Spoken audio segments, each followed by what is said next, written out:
she's making a video on me. Should be. So sweet, right? I'm extra positive. Yeah. I started writing on Instagram about heartbreak, and I realized that love is a universal thing. So what's happened is basically people started writing to me saying, how do you know what I'm feeling? I said, I don't know, I just wrote it, but I'm glad that, and I think when people find out that other people feel the same way, sort of makes it better. You know, so everybody's gone through the same thing, and you're the only one thinking that it's only happened to me. Right. Somebody has only cheated on me. Somebody has only left me alone. But it's not the truth. Everybody's gone through it. So when I started writing, lots of people started mailing me saying, oh, we've gone through this, can you write something for me? So then it sort of became a positive thing, because it's also like you write about what's going bad, but you also say that you can make it. Right. It'll be fine, we'll be fine. So are all of them inspired by just one person? Because one person has caused that heartbreak? Or It's inspired by lots of love stories. Yeah, so it all starts like happy, and then it goes into not being so happy, but then it also goes into, I firmly believe that you have to, as I tell Shireen, she says only hot chocolate can fill it, but only love can fill the void left by love. So, Not Tinder? No. Not Tinder. Of all people, not Tinder. Huh? Tinder fills other sort of voids. Ouch! Phil and Tinder not in the same sentence. So yeah, so then that's what happened. So I have actually in the last 10-12 months made friends I have never met before. I've met different people at different events, and they all know me. They all say they know me, and I know them. Because we know each other's stories. It's like Manasvi, I met for the first time today, and I don't even feel I met her. I have to know her so much, you know. So yeah, so that's why. So people were asking me. People used to share stuff, and people were asking me, "Do you have prints and stuff like that?" So I said, then I saw his illustrations, and I said, "Let's do it," and we did it. Yeah. So.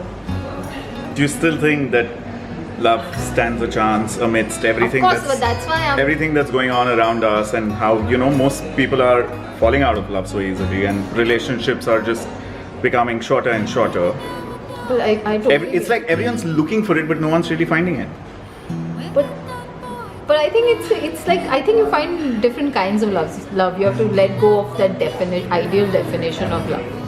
That is what we do wrong. We have this ideal definition. We have to just let go of that and find love in whatever and whoever we can. Like, this is the thing, no? When people love you, you don't love them ever. But try and look at the person next to you. Maybe that's the right person. So you have to change your definition of love. People want perfect love. वो नहीं होता है. It's usually imperfect, and it's usually right here somewhere. So.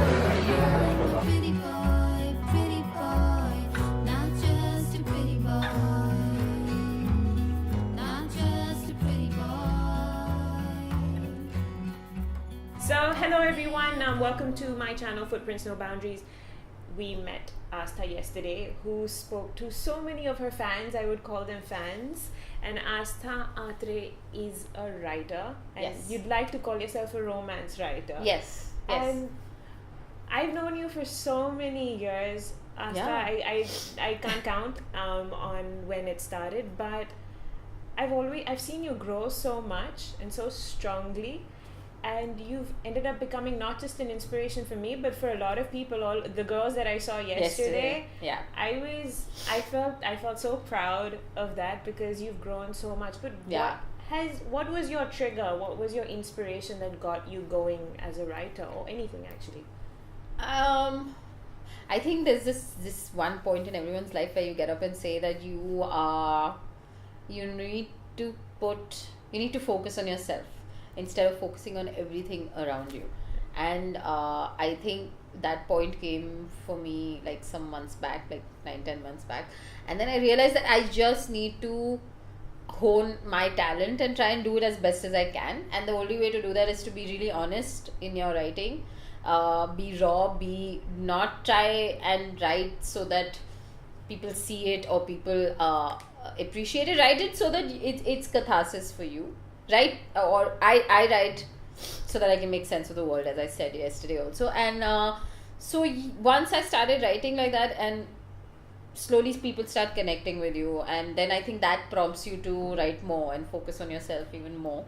So I think that it's that change in your thinking that now I need to, this is my time, and I need to make something of my life, and I'm going to use every bad situation and turn it around into a good situation. And the only way you can do that is if you if you even see the negative as a positive. Like you try and say, okay, what have I learned out of this, or what can I do with it, and how can I get rid of my pain by maybe using it in artistic ways. So if you're a painter, you'll paint something. So I write. You basically have an outlet. Yes, for you, yeah. it's So writing. instead of just mulling over it, instead of just making plans or being melancholic about things, just go out and do it. And that takes care of everything in life. It makes you happier, makes you more successful, and it makes you more happier for other people around you, so other people are happier. So, and yeah, I think I've realized that the more happy you are, everyone around you is happier. So I think, yeah, so that trigger just came some months back, saying that I got up and I was like, what am I doing with my life, and I need to really turn it around. So I changed my habits in that way, that I just only started thinking positive. And some people get annoyed by that, but yeah, it's no fun to meet someone who's who's overly positive. But I think that's the way to do it. It's practice. Right. So if you even see traffic, like you don't get angry in an auto when it's like it's not moving, that also helps you. I mean, that's just practice for the bigger things in life. So you don't get. But someone negative would say, hey, you've gone through it. Now you're at this position where you are writing books. You are a senior journalist as well. Yeah. And so it's easy for me to be positive. It's easy. You've delved into music, starting with a hashtag of not being a singer. Yeah. And so you're doing all these various things. Now you have a calendar on love out. You're doing these little short microfiction related stuff. But so someone's going to say that that's easy, but me having seen you, and I remember when you wrote, you entered the competition for Mills and Boons, and you won that. Yeah. For a positive change, your self-effort, a self-action is required, and just to give things a go without any inhibitions. Yeah. And I've always seen you someone who doesn't have inhibitions. You just go out and do it.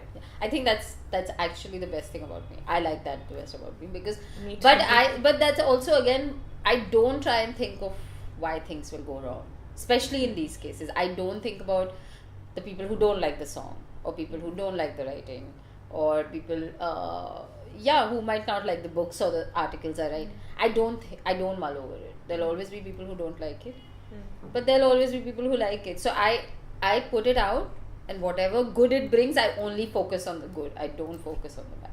I don't think about the bad. So when I don't know, it doesn't matter to me, then how does it matter? Then I'm more emboldened to try more things, because I really don't care about the bad that comes with the Do you feel things. you've created your own little bubble where nothing bad decides to end? You don't let that even enter in, but you've sort of I think I created- read it or somewhere that I think it's in one of the secret books only. They actually say that because when you're thinking so good, it doesn't even matter if many people are thinking bad about you, because it will deflect off this energy that you have around you.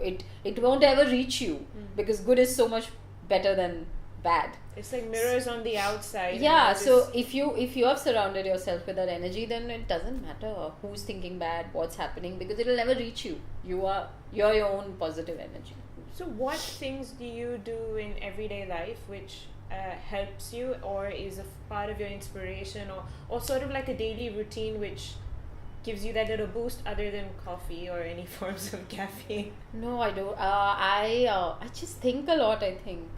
And I'm very open to people's pain, I think. So like one of my favorite singers, John Mayer, has this thing of saying that stay open and let your heart be broken, and let the pain come in, because that's the only way you can, I guess, be creative. So I'm not positive in that way, that I reject people's pain and say, don't tell me about your problems because I'm being positive. I don't do that, because many people see that as being positive, that I can't deal with anything that is negative.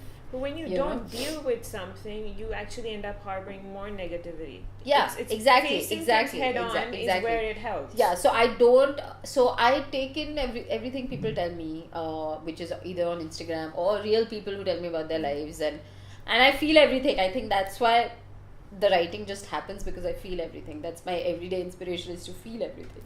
Are there any people behind the scenes in your life? It could be family, friends, who you feel are your everyday reminders, or who pull you back onto planet Earth when things are going My really well? husband Kishore, very much. He's my reality check. He makes sure I don't have a big head.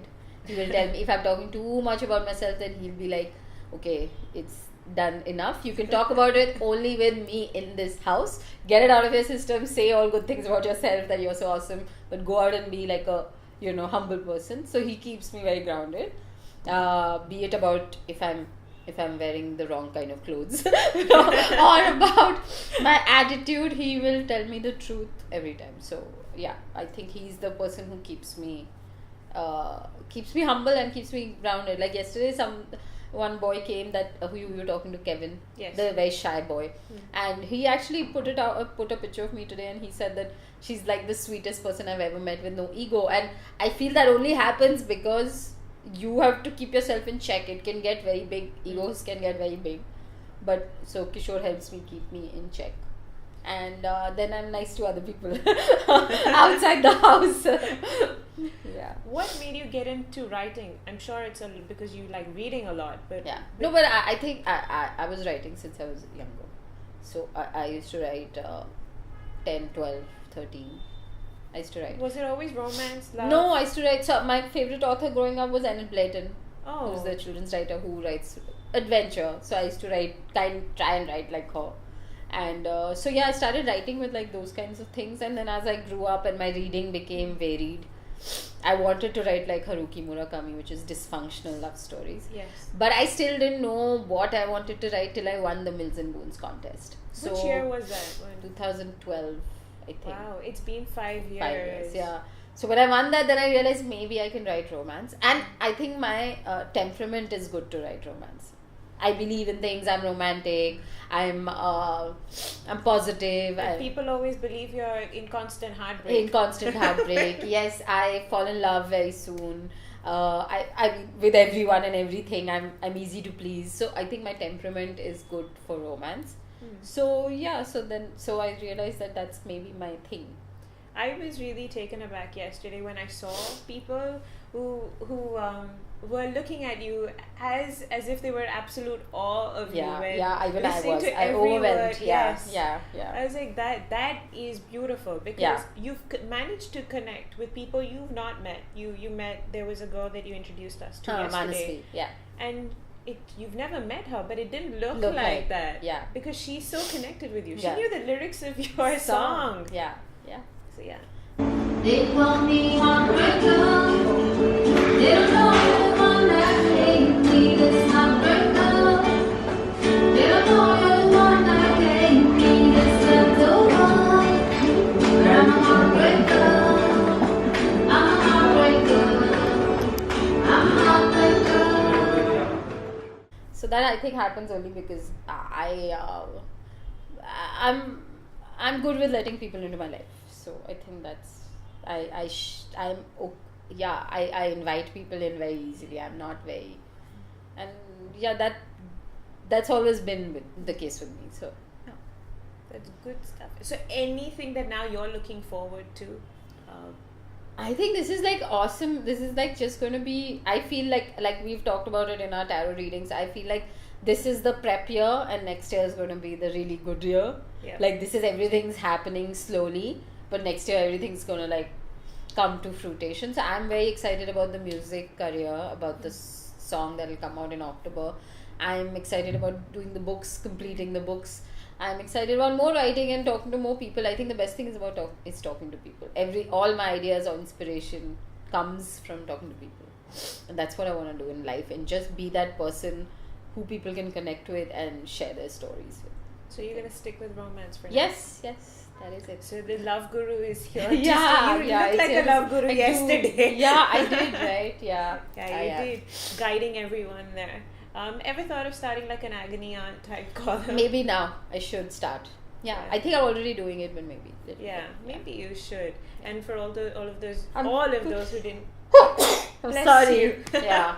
For all of you who didn't get that, but I am Aastha's tarot reader. Yes. So, and it's been so long that She put you also put me on the right direction along with Kishore. Ki, don't do this. Try and be more modest. Try and not take on too many things. So you keep me on the path. So that's a yeah, good it's thing. good. That's what I always say this, and I believe that it's really good, very important to channel your energies in very few directions. Yeah. Let those grow, and then grow further. Yeah. It's like a tree, you know. You Yeah. can't. Branches don't grow from the root. Yeah. You need like a solid trunk Sure. there. Sure. So yeah, I agree. Yeah. So So you are that's you the are my advice check. there and advice there. My other check. Yeah. Great, that's about it. Thank you so much for Thank you for inspiring having me me. and Thank you. inspiring everyone that I met Thank yesterday and you. all of your followers. All the And Thank you. dreams Thanks I so much. dreamt thank you so for much. you Thanks so much, Aastha. Bye. Thank you. Bye-bye. coming true for me. And all the plans I planned for you are panning out for me. And all the love I gave to you is coming back to me. And all the words I wrote for you, they were all for me. While I'm soaking in the sadness, I'm shining in the tragic, making magic from this madness, yeah. They call me